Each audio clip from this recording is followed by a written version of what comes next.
Radhika Sharma and I welcome you all to our wonderful platform MedJX. So students, आज हम लोग इस session में करने वाले हैं सारे के सारे chemical reactions from chapter 1, 2, 3, 4. Total we have 4 chapters और चैप्टर वाइज ही हम लोग सारे के सारे रिएक्शंस रिवाइज करेंगे.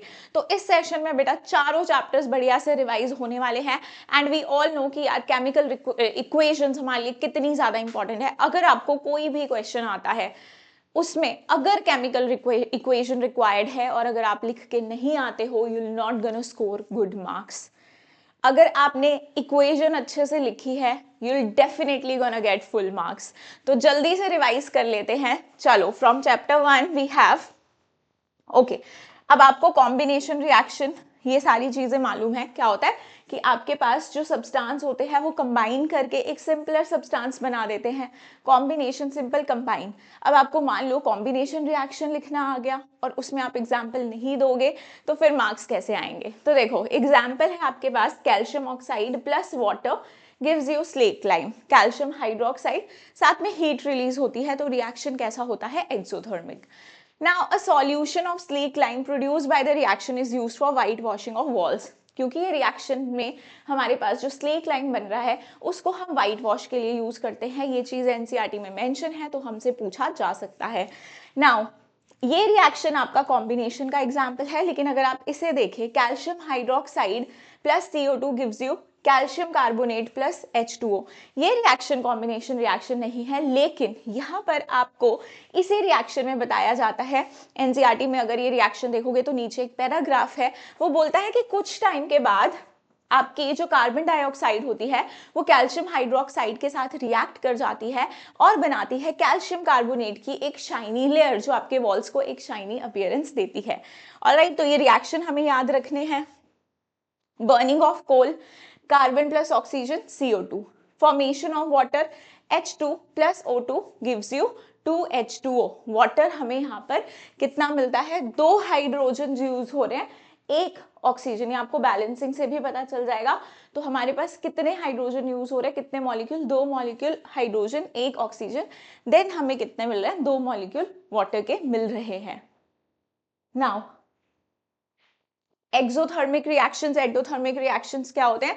एक्सोथर्मिक जहां हीट इवॉल्व होती है, एंडोथर्मिक जहां पर हीट एब्सॉर्ब होती है.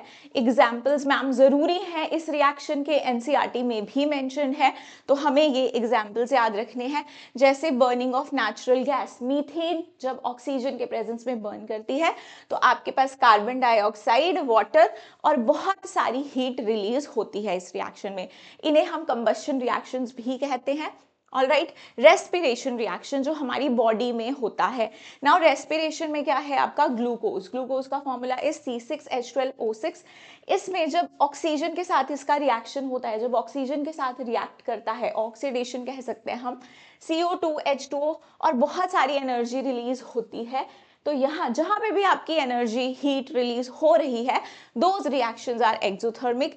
And specifically I want you to remember these reactions क्योंकि हमारे एनसीईआरटी में एक्सोथर्मिक के अंडर इन्हीं का एग्जाम्पल लिया गया है. तो हो सकता है वो डायरेक्टली आपको एग्जाम्पल ये पूछ ले, बोल दे explain exothermic reaction with the help of respiration example.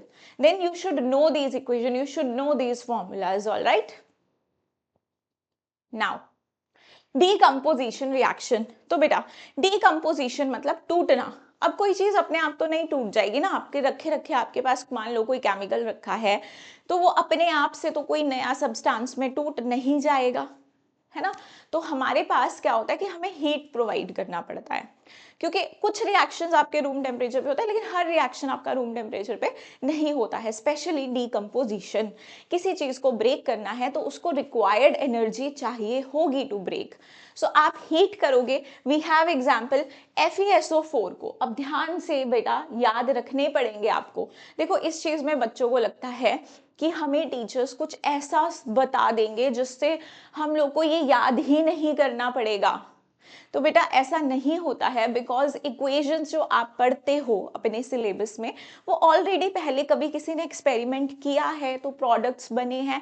And products आप ऐसे प्रिडिक्ट नहीं कर सकते हो कि ये बनेगा. ऑलराइट। तो आप लोगों को जब एक्सपेरिमेंट उसके बाद प्रोडक्ट बनता है वो समझ भी नहीं आता है क्या बनता है, फिर उसके ऊपर एक अलग सी स्टडी होती है, तो it's a whole lot of process. आप ऐसे बैठ के जस्ट आपने FeSO4 लिखा और आपने बोला हीट किया और मैं इमेजिन कर लूँ कि इसमें से क्या बनेगा, so that's not gonna happen.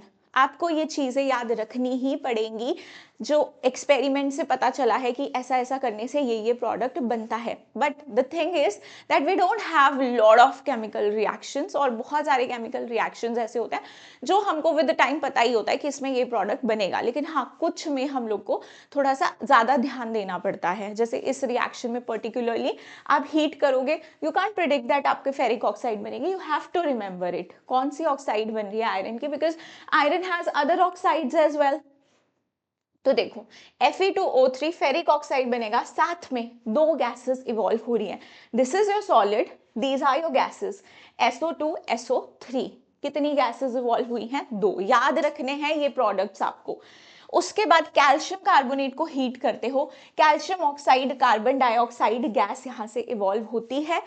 उसके बाद आप PbNO3 ट्वाइस लेड नाइट्रेट को गर्म करोगे तो लेड ऑक्साइड NO2 के बेटा ब्राउन कलर के फ्यूम्स दिखाई पड़ते हैं। लेड नाइट्रेट, इसमें बैलेंसिंग में आप लोग कंफ्यूज होते हो, स्टार्टिंग में एक 2 लगा लो, उसके अकॉर्डिंग आपका इजीली बैलेंस हो जाएगा प्रोडक्ट। अब आपके पास फोटो डिकम्पोजिशन रिएक्शन भी है, ये तो हमने हीट करके किसी चीज को तोड़ा। सनलाइट के प्रेजेंस में भी चीजें टूटती हैं, कुछ चीजों को हमें डार्क बॉटल्स में बेटा स्टोर करना पड़ता है, क्योंकि जैसे ही हमने उन्हें थोड़ी सनलाइट दिखाई दे विल ब्रेक। तो उनके बहुत ही अच्छे एग्जाम्पल जो आपकी बुक में दे रखे हैं इज AgBr। आप सनलाइट के प्रेजेंस में इसको तोड़ते हो, ये AgBr2 में चेंज होता है। AgCl, इसे तोड़ोगे AgCl2 में चेंज होगा। AgCl व्हाइट कलर का होता है, टूटने पे ग्रे कलर का हो जाता है। ये कलर भी इसका याद रखो, NCERT में गिवन है।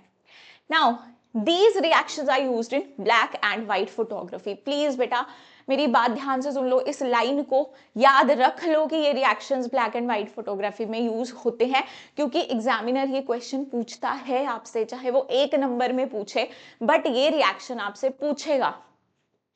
ठीक है जी, तो यहां से इतना हो गया। अब आ जाओ डिस्प्लेसमेंट। डिस्प्लेसमेंट का मतलब है कि आप एक हाईली रिएक्टिव मेटल्स को, एक हाईली रिएक्टिव मेटल एक लेस रिएक्टिव मेटल को डिस्प्लेस कर सकता है। भाई एक पावरफुल बंदा लेस पावरफुल बंदे को फटाफट से ऐसे धक्का मारेगा, बिल्कुल ऐसे बॉडी शॉडी वाला बंदा आ जाएगा, धक्का मार के भगा देगा, आराम से उसकी सीट पे बैठ सकता है, बिकॉज उसके पास दूसरे वाला बंदा उससे वापस आके लड़ भी नहीं पाएगा, because he doesn't have that much strength. That's not right. I'm just giving an example. But चलो, यहाँ पे your iron is more reactive than copper. So iron can technically displace this copper और ये खुद क्या बन जाएगा? आयरन सल्फेट एंड कॉपर को डिस्प्लेस कर देगा। ठीक है जी। अब ये रिएक्शन में मैम the only thing is that we have to remember reactivity series. तो रिएक्टिविटी सीरीज बेटा मैं आप लोगों को ऑलरेडी करवा चुकी हूँ जब हमने हर एक चैप्टर डिस्कस किया है, like chemical reaction and equations में भी करवाया था आपको, I think metal and non metal में या एसिड बेसिस सॉल्ट में भी बताया, तो आप वहां से प्लीज एक बार देख लो। यहाँ पे हम लोग रिएक्शंस ही डिस्कस कर रहे हैं, सिर्फ और सिर्फ रिएक्शंस डिस्कस कर रहे हैं। Okay, so will stick to that. So zinc is more reactive than copper, so zinc can displace copper and can form zinc sulfate plus copper. Now lead plus copper, copper chloride CuCl2। बेटा lead is more reactive than copper, इसे भी displace कर लेगा। एक reaction आप पढ़ते हो, NCERT में क्वेश्चंस में पूछ रखा है ये रिएक्शन का type, Fe2O3Al plus Al, aluminium is more reactive than iron. Reactivity series में एल्यूमिनियम ऊपर है, आयरन नीचे है, तो एल्यूमिनियम इसे रिप्लेस कर देगा, Al2O3 बना देगा और Fe तुम्हारा यहाँ से तुमको मॉल्टन फॉर्म में आयरन मिल जाता है।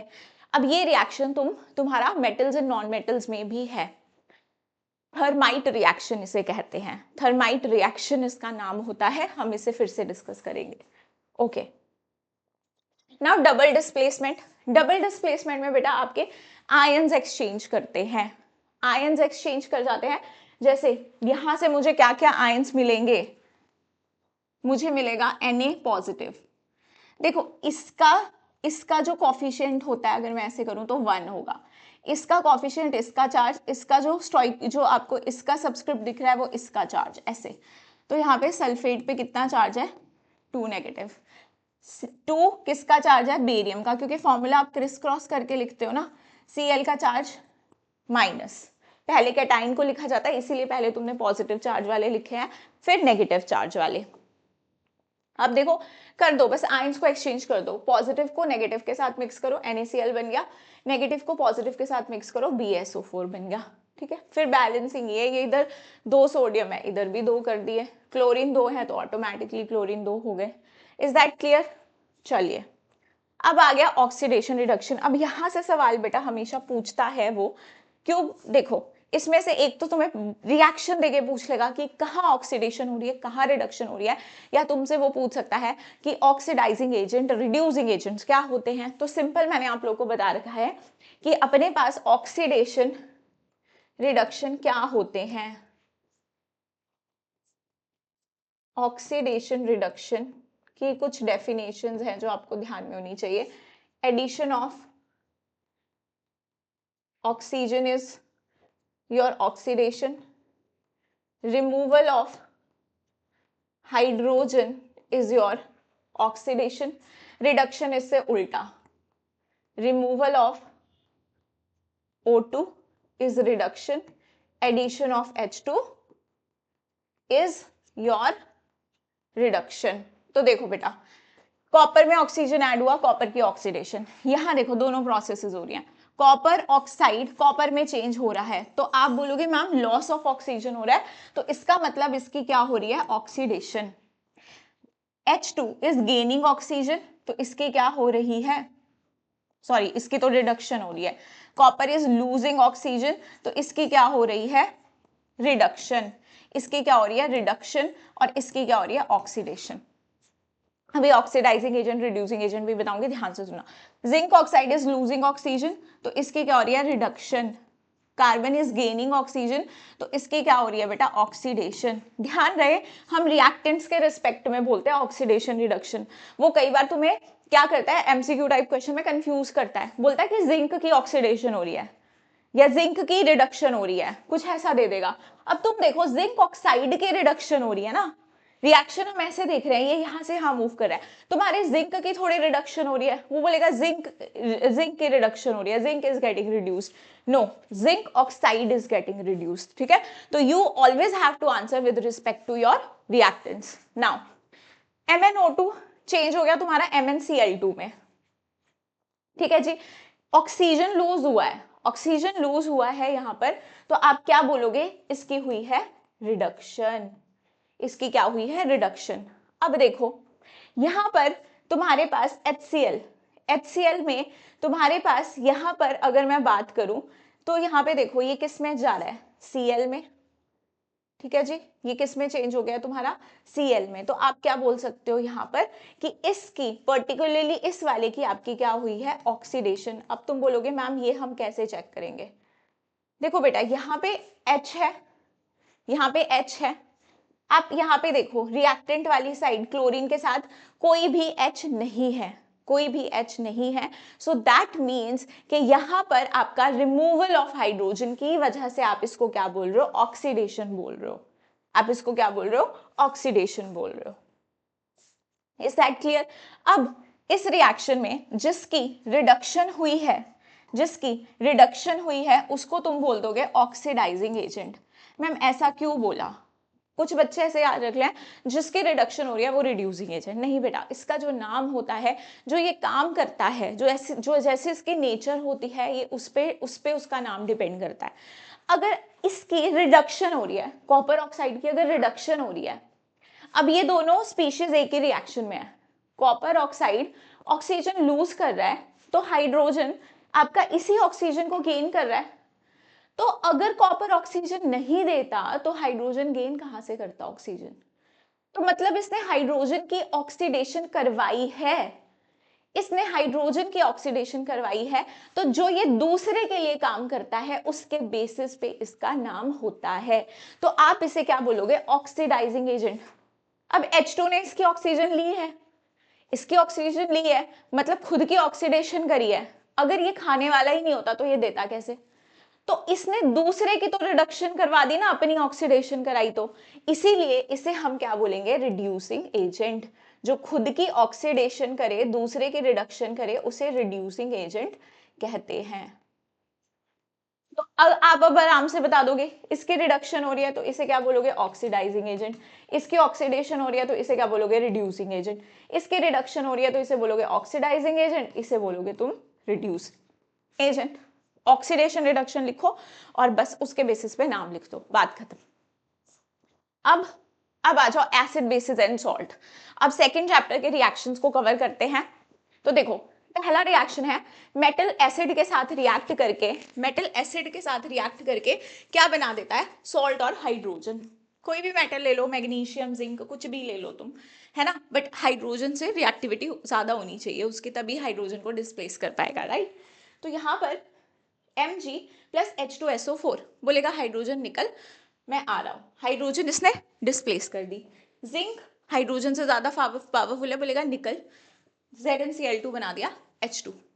कॉपर नहीं कर सकता ये काम, क्योंकि कॉपर तुम्हें पता है हाइड्रोजन से कम रिएक्टिव है, वो नहीं करता है रिएक्ट किसके साथ, H2SO4 HCl, नाइट्रिक एसिड के साथ कर जाता है, नाइट्रिक एसिड के साथ करता है, लेकिन वहां H2 नहीं बनाता, वहां पे H2 नहीं बनाता है, वहां पर उसको क्या कर देता है, नाइट्रोजन जो वाटर जो H2 अगर बननी है उसको nitric acid being a good oxidising agent उसको ऑक्सीडाइज कर देता है, वाटर बना देता है, वहां पे वाटर बनता है, H2 वहां पे भी नहीं बनती। दो एक्सेप्शन मेटल्स, दो मेटल ऐसे एक्सेप्शंस है जो हमारे HNO3 के साथ H2 बना देते हैं, मैग्नीशियम मैंगनीज, ठीक है, ध्यान रखना, बता दिया। Basis, metal plus base, salt और H2, तो मेटल क्या ले लिया, जिंक, NaOH, क्या बना देगा, सॉल्ट। सॉल्ट ध्यान रखना यहाँ पे हाइड्रोक्साइड मत बना के आ जाना, तुम गलतियां करते हो छोटी छोटी, इसलिए कह रहे हो लिख लिख के प्रैक्टिस करो। क्या बना है, सोडियम जिंकेट बना है यहाँ पे, ध्यान रखना इस बात को। मुझे पता है कहाँ पे गलती होती है, ये गलतियां अवॉइड करने का तरीका ही क्या है, लिख लिख के इक्वेशंस की प्रैक्टिस करना। अब आ जाओ, एसिड्स का रिएक्शन हम कर रहे हैं metal carbonates and metal hydrogen carbonates के साथ, ठीक है जी। अब इसमें एक चीज पे तो मैं पहले बता दूं, आगे मैंने कहीं नहीं लिखा है reaction of basis with metal carbonate, सीधे है reaction of acid and bases. मैंने यहाँ पे ऐसा कोई हेडिंग नहीं डाला कि reaction of basis with metal carbonates या हाइड्रोजन, यहाँ तुम बेस का कहीं पे भी नहीं देखोगे, उसका रीजन बताऊंगी कि बेस क्यों नहीं रिएक्ट करते तुम्हारे मेटल कार्बोनेट्स या मेटल हाइड्रोजन कार्बोनेट्स के साथ। तो देखो होगा क्या, एसिड रिएक्ट करेगा, सॉल्ट बनाएगा, CO2 बनाएगा, H2O बनाएगा। अब मैंने रिएक्शन करा दिया HCl का सोडियम कार्बोनेट के साथ, बना दिया NaCl CO2 H2O, ठीक है, ये बना लेगा। अब तुम ऐसे भी इसको याद रख सकते हो, देखो यहाँ पे H तुम्हारा पॉजिटिव है, Cl तुम्हारा नेगेटिव है, सोडियम पे कितना चार्ज होगा तुम्हें पता है, +1, इस पे कितना होगा कार्बोनेट पे, ये देखो ये इसका सबस्क्रिप्ट, इसका चार्ज होता है, ठीक है, प्लस नेगेटिव वालों को इकट्ठा करो, NaCl बनेगा, ठीक है जी। यहाँ पे H प्लस है, यहाँ पे CO3 2 नेगेटिव है। अगर तुम क्रिस क्रॉस करो, फॉर्मूला तुम्हें लिखने आता हो, ये 1 ये 2 क्रिस क्रॉस करके क्या बनेगा, H2CO3। अब ये जो H2CO3 होता है इतना स्टेबल नहीं होता है, ये टूट जाता है H2O प्लस CO2 में, इसीलिए तुम्हारे ये प्रोडक्ट्स बन रहे हैं। इसकी जगह NaHCO3 भी ले लोगे तो भी NaCl CO2 H2O बनेगा, बस 1 मोल NaCl बनेगा, बाकी सब सेम बनेगा। अच्छा मैम ये तो ठीक है, बेसिस का रिएक्शन नहीं किया हमने। देखो एसिड है तो बेसिक सब्सटेंस से रिएक्ट करेगा, मेटल कार्बोनेट्स तुम्हारे कैसे होते हैं, बेसिक होते हैं नेचर में, तो बेस तुम्हारा बेस के साथ रिएक्ट नहीं कर सकता है, इसीलिए बेस हमारा मेटल कार्बोनेट हाइड्रोजन कार्बोनेट के साथ हम उसका रिएक्शन नहीं दिखाते हैं, एसिड्स रिएक्ट करते हैं तो इसीलिए उसका रिएक्शन हमने पढ़ा। अब ये जो यहाँ पे CO2 इवॉल्व हुई है, कई बार क्वेश्चन पूछ लेता है कि टेस्ट बता दो, कैसे पता चलेगा कि CO2 यहाँ पे इवॉल्व हुई है, तो उसका टेस्ट बेटा जी क्या है, आपने CO2 को पास कर दिया कैल्शियम हाइड्रोक्साइड सॉल्यूशन से, स्लेक लाइम से, आपके पास बनेगा calcium carbonate which is a white precipitate, milkiness सी आ जाएगी टेस्ट ट्यूब में, उसको देख के तुम्हें समझ आ जाएगा अरे यार कार्बन डाइऑक्साइड है, तभी स्लेक लाइम से पास करके ऐसा हुआ है। अगर एक्सेस पास कर दोगे CO2 इसमें से, एक्सेस CO2 पास कर दोगे, फिर वो डिसॉल्व हो जाएगा, फिर वाइट पीपीटी नहीं आएंगे, कैल्शियम हाइड्रोजन कार्बोनेट आपका बन जाएगा, ठीक है जी, कैल्शियम बाई कार्बोनेट बन जाएगा, ठीक है, ऐसे। ठीक है। बाइकार्बोनेट पे कितना चार्ज होता है, देखो किसी को अगर फॉर्मूले लिखने नहीं आते हैं, किसी को अगर फॉर्मूले लिखने नहीं आते हैं तो सीख लो। कैल्शियम पे कितना चार्ज होता था 2, बाइकार्बोनेट ये फर्क है, कार्बोनेट पे कितना चार्ज -2, इस पे कितना चार्ज 1, तो क्रिस क्रॉस करोगे तो क्या बन जाएगा, कैल्शियम हाइड्रोजन कार्बोनेट। ध्यान रहे इस तरह से करोगे। याद नहीं है, अगर ये चीजें याद नहीं है तो अब मैं तुमको सिर्फ एक ही एडवाइस दे सकती हूँ कि जो फॉर्मूलाज हैं, जो जो आ रहे हैं, यही इक्वेशंस आएंगी, इनके बाहर कोई इक्वेशंस नहीं आएंगी। इनको प्रैक्टिस कर लो, ठीक है, इनको प्रैक्टिस कर लो, इतनी सी प्रैक्टिस कर लो, यही फॉर्मूलाज आने हैं। अगर तुम्हें उस टाइम पे कंफ्यूजन होती है तो अगर तुम्हें ये चीज पता है तो तुम कर सकते हो, ठीक है। चलो, अब है reaction of acid and bases with each other. भाई एसिड बेस एक दूसरे से रिएक्ट करके सॉल्ट बनाते हैं, न्यूट्रलाइजेशन रिएक्शन कहते हैं उसको। एसिड बेस न्यूट्रलाइज हो जाएगा ना, H प्लस आएगा, वहां से OH नेगेटिव आएंगे, पानी बन जाएगा, पानी न्यूट्रल है। तो देखो acid plus base salt water, acid है HCl, बेस है NaOH, NaCl सॉल्ट बना दिया, पानी बन गया, न्यूट्रल हो गया सब कुछ, न्यूट्रलाइजेशन रिएक्शन। अब है reaction of metal oxides with acids. Metal के ऑक्साइड्स भी एसिड के साथ रिएक्ट क्यों कर लेते हैं, क्योंकि उनका नेचर बेसिक होता है। जनरली बोल रही हूँ मैं, क्योंकि एम्फोटेरिक भी होती है, I know that, generally, but most of the metals का नेचर कैसा होता है, बेसिक। तो अब कोई बेसिक ऑक्साइड ले लो भाई, मैंने Na2O ले ली, कर दी HCl के साथ रिएक्ट, सॉल्ट बन गया NaCl H2O, एक तरह का न्यूट्रलाइजेशन रिएक्शन ही है बेटा ये बेस है, ये एसिड है, न्यूट्रलाइजेशन रिएक्शन ही है ये भी। अब reaction of non metal oxide with bases. Non metal oxides are generally कैसी होती हैं बेटा, ये एसिडिक, तो बेस के साथ रिएक्ट करेगी। न्यूट्रल भी होती हैं, ध्यान रखो नॉन मेटल्स की ऑक्साइड न्यूट्रल भी होती हैं। कौन कौन सी होती है, ध्यान रखो, सिर्फ ये ही न्यूट्रल है, इसके अलावा सारी तुम्हारी कैसी हैं, acidic. NO N2O CO, carbon monoxide, इनको याद रख लो, सिर्फ इनको, बाकी की सारी एसिडिक। तो CO2 ने रिएक्ट किया बेस के साथ, कैल्शियम कार्बोनेट, वही रिएक्शन आ गया ना जो हमने टेस्ट के लिए यूज किया था, कैल्शियम कार्बोनेट वाटर। अब कॉस्टिक सोडा, ये आ गया तुम्हारे जो सॉल्ट्स हैं, इंपॉर्टेंट सॉल्ट्स हैं उनके लिए। NaOH, NaOH तो बेस है, ठीक है। इसके बाद हमारे पास कुछ कुछ ऐसे इंपॉर्टेंट कंपाउंड्स आएंगे, इनको हम कहाँ से बना सकते हैं, जो हमारा कॉमन सॉल्ट है, रॉ मटेरियल है। तो ये वाला पोर्शन हम कब पढ़ते हैं, जब हम लोग याद करो सॉल्ट तक पहुंच गए होते हैं, फिर हमारे पास जो कॉमन सॉल्ट रॉ मटेरियल आता है, इंपॉर्टेंट रॉ मटेरियल, फिर उससे हम इन सारे कंपाउंड्स को बनाते हैं। तो NaCl प्लस H2O पानी में डाला, ऐसा नहीं है, जरा घोल के देखना नमक पानी में, क्या तुम्हारा NaOH बन जाएगा, ऐसे नहीं बनता है, इलेक्ट्रोलिसिस करवानी पड़ती है। ये रिएक्शन स्पॉन्टेनियस नहीं होते हैं, खुद से होने वाले रिएक्शंस नहीं है।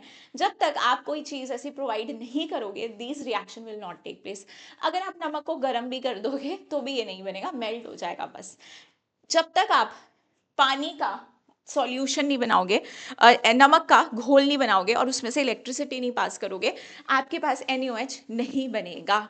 सो this is what we are doing electrolysis here, ठीक है। तो बहुत ज़्यादा डिटेल मैकेनिज्म में हम नहीं जाएंगे, कैसे कैसे इलेक्ट्रोलिसिस हम यहाँ पे कर रहे हैं, बट सिंपली रिएक्शन को जरूर याद रखेंगे। तो क्या होता है बेटा, वाटर के साथ रिएक्ट करते हो, NaOH बनता है, Cl2 बनता है, H2 बनता है, ठीक है। H2 तुम्हारी कैथोड पे, क्योंकि इलेक्ट्रोलिसिस करा रहे हैं, कैथोड पे बनती है, और Cl2 तुम्हारी एनोड पे बनती है, ठीक है जी, इतना ध्यान रहेगा। चलो, अब है bleaching powder.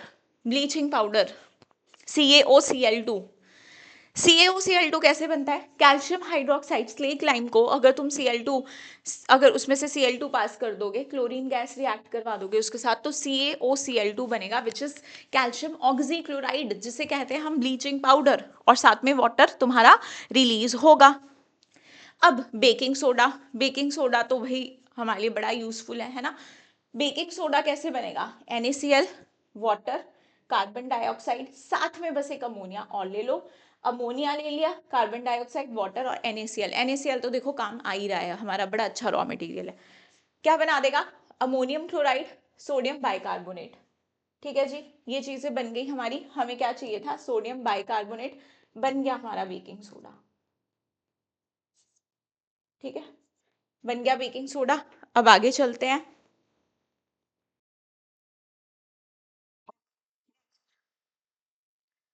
Plaster of Paris का फॉर्मूला क्या होता है? CSO4.12H2O।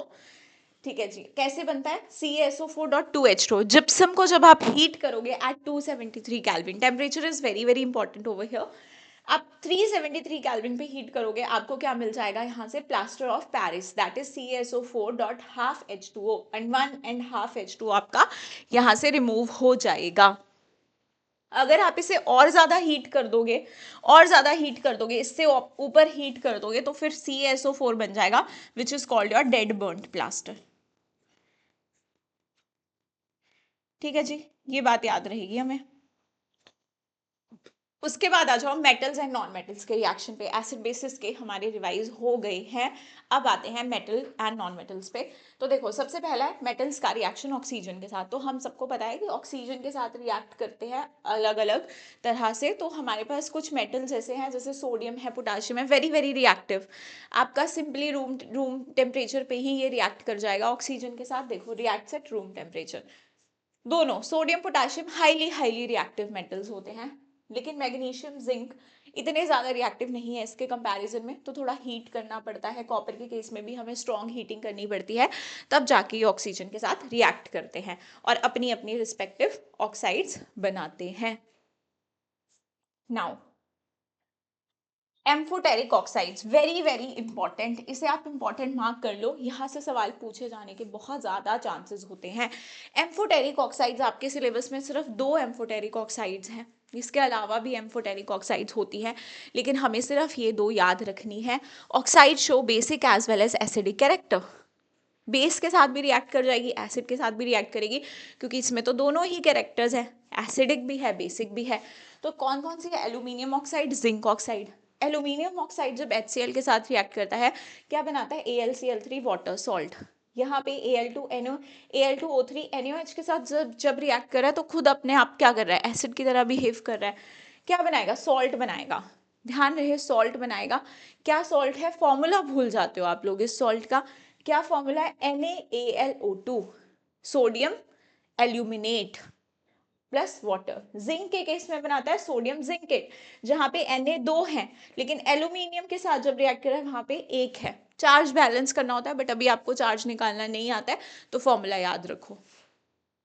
सो जिंक HCl के साथ रिएक्ट करके ZnCl2H2O, ये तुम लोग को याद रहता है, बस इस फॉर्मूला में गड़बड़ करते हो, ये फॉर्मूला में तुम लोग गड़बड़ करते हो।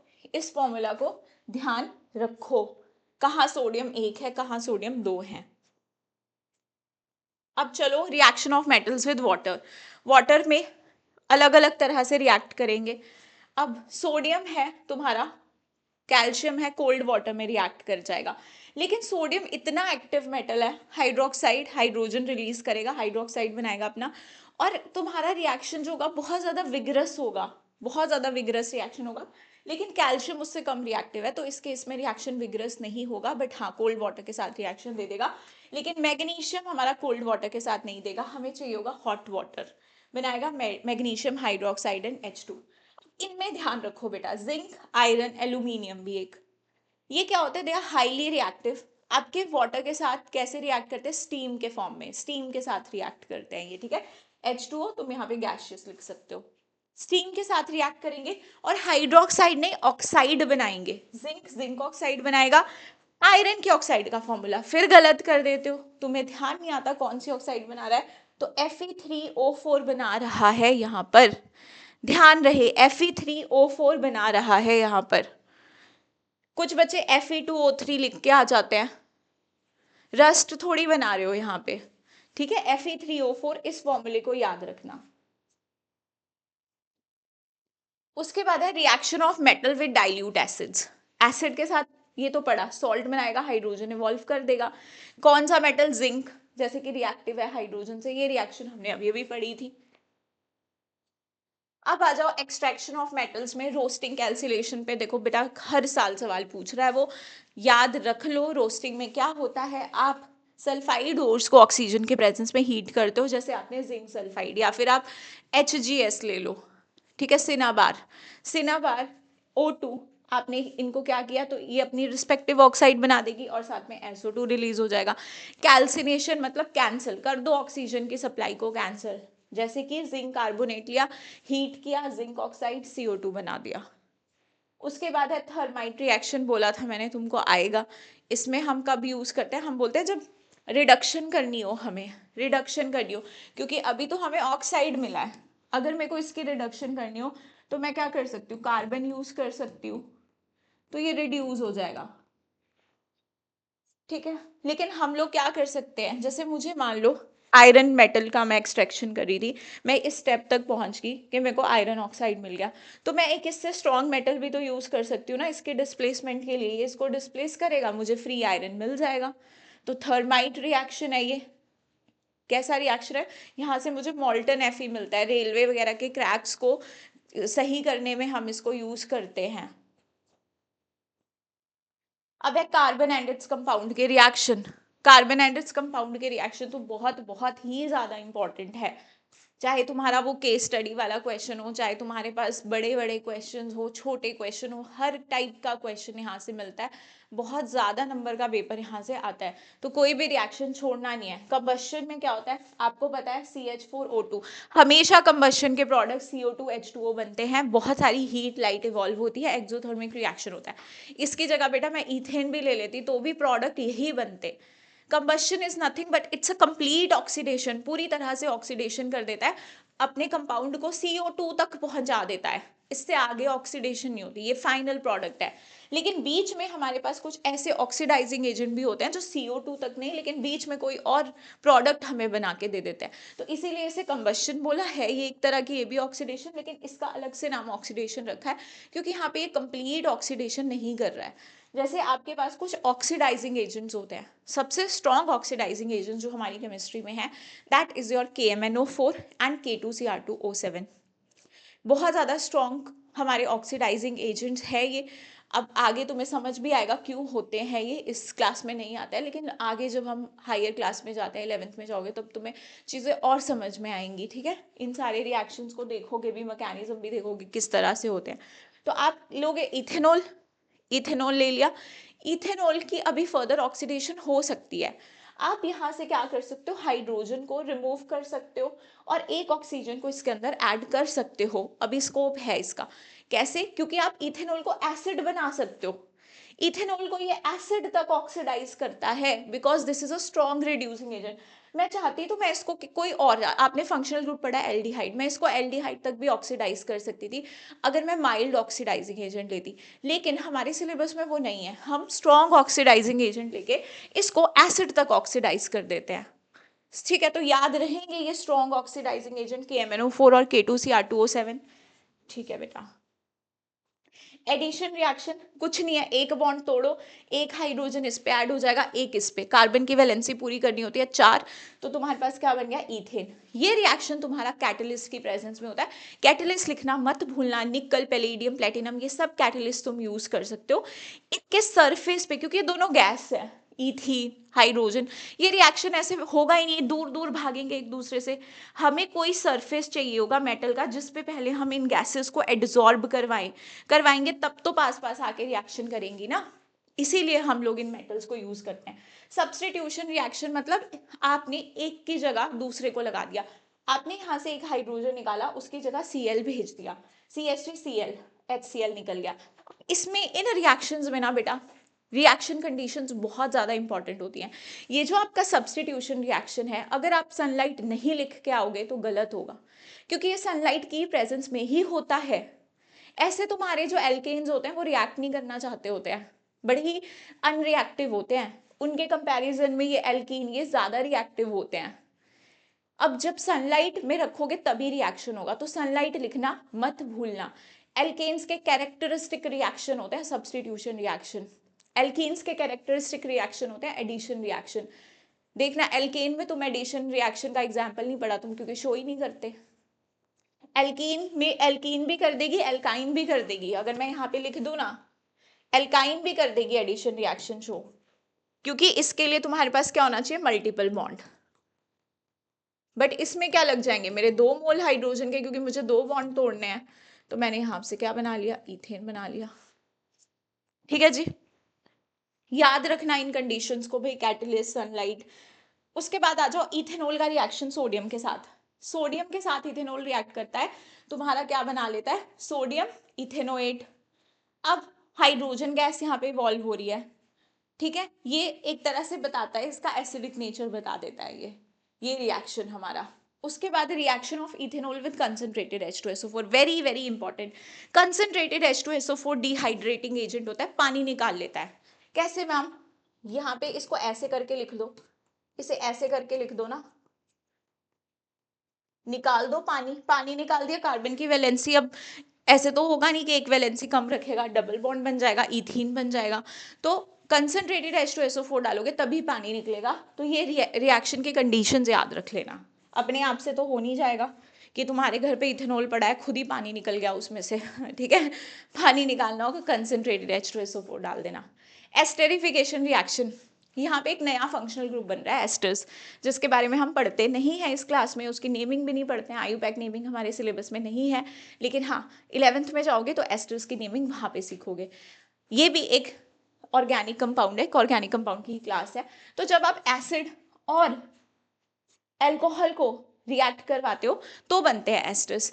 ध्यान रहे, अगर मैं इस रिएक्शन को ऐसे लिख दूं, ये मैंने CH3COH लिखा, ऐसे लिख दूं इथेनॉल, CH2 CH3, पानी निकल रहा है यहाँ से, देखो वाटर रिलीज हो रहा है, तो ध्यान रखना यहाँ से OH, यहाँ से H। अब बच्चा सोचता है एसिड है तो H प्लस देगा, लेकिन यहाँ से OH निकलता है, यहाँ से H। जब आगे, जब हायर क्लास में जाओगे, क्लास 12th में, वहां पे तुम इसका मैकेनिज्म पढ़ोगे। अभी इतना याद रखना, पानी कहाँ से निकलता है, H निकलता है एल्कोहल से, OH निकलता है तुम्हारे एसिड से। या मत दिखाना, दिखाओगे तो सही दिखाना, वरना मत दिखाना, ऐसे लिख के आ जाना। ये तुम्हारा बन गया एस्टर, ये यहाँ पे बन गया तुम्हारा एस्टर। अब जब इस एस्टर को मैं किसी बेस के साथ रिएक्शन करवा दूं, बेस के प्रेजेंस में भी तोड़ सकती हूँ, एसिड के प्रेजेंस में भी तोड़ सकती हूँ, बेस के प्रेजेंस में तोड़ रही हूँ, इस रिएक्शन को बोलते हैं सपोनिफिकेशन रिएक्शन। अब ये टूट जाएगा, ये जो ऐसे बना था, ये जो ऐसे बना था, ये बॉन्ड यहाँ से टूट जाएगा, और यहाँ पे तुम्हारा OH जुड़ जाएगा, यहाँ तुम्हारा H जुड़ जाएगा, तो वापस से मुझे इथेनॉल मिल गया, मुझे एसिड मिल गया। मैंने एसिड क्यों नहीं लिखा, मैंने CH3CON इसलिए लिखा है क्योंकि ये रिएक्शन तुम्हारा किसकी प्रेजेंस में हो रहा है, NaOH, जो कि बेस है, और ये एसिड है, तो एसिड और बेस मिलके सॉल्ट बना लेंगे, तो इसीलिए हम CH3CONA यहाँ पर लिखते हैं। ये चीज ध्यान रखना। Reaction of ethanoic acid with base, अब देखो हमने इथेनोइक एसिड, हमने इथेनॉल का रिएक्शन भी करवाया था, इथेनॉल का रिएक्शन हमने Na से कराया था। इथेनॉल का रिएक्शन गलती से NaOH से मत करवा के आना, नहीं होता है, ये गलती मत कर देना। हाँ, एसिड का रिएक्शन तुम्हारा NaOH के साथ हो जाएगा, और क्या मिलेगा, CH3CONA और पानी, सोडियम इथेनोएट मिल जाएगा हमें, और हमें क्या मिल जाएगा, पानी। इतना ध्यान में रखना। अब है reaction with Na2CO3 and NaHCO3, तो CH3COH तुम्हारा मेटल कार्बोनेट के साथ रिएक्ट कर जाएगा, ये एसिड है, ये बेस है, तो ऑब्वियसली रिएक्ट करेगा, और क्या बना देगा, CH3CONA, सोडियम इथेनॉल, पानी, कार्बन डाइऑक्साइड। ओके हाँ जी, तो इतने ही रिएक्शन थे। प्लीज बेटा ध्यान से, जो लास्ट के रिएक्शंस करवाए उनमें कुछ कुछ रिएक्शन कंडीशंस हैं, कैटलिस्ट हैं, उनको प्लीज याद रखना। रिएजेंट्स हैं, बहुत ज़्यादा इंपॉर्टेंट होते हैं। मैं समझती हूँ अभी तुम लोग को समझ में नहीं आता इन लोग का रोल मैकेनिज्म, बट ये चीज़ें हम पढ़ते हैं हायर क्लासेस में। अभी कुछ कुछ रिएक्शंस है, छोटे छोटे रिएक्शंस है, जो तुम्हें याद रखने पड़ेंगे, लिख लिख के उनकी प्रैक्टिस करनी पड़ेगी। तो सारे रिएक्शंस को हमने एक वीडियो में कवर किया है। अब मैं चाहती हूँ आप बच्चे इन सारे रिएक्शंस को कॉपी में लिख के प्रैक्टिस करो, लिख के प्रैक्टिस करोगे, एग्जाम में नहीं भूलोगे। And I wish you all the best. अभी भी टाइम है, अच्छे से रिवाइज करो। Thank you so much.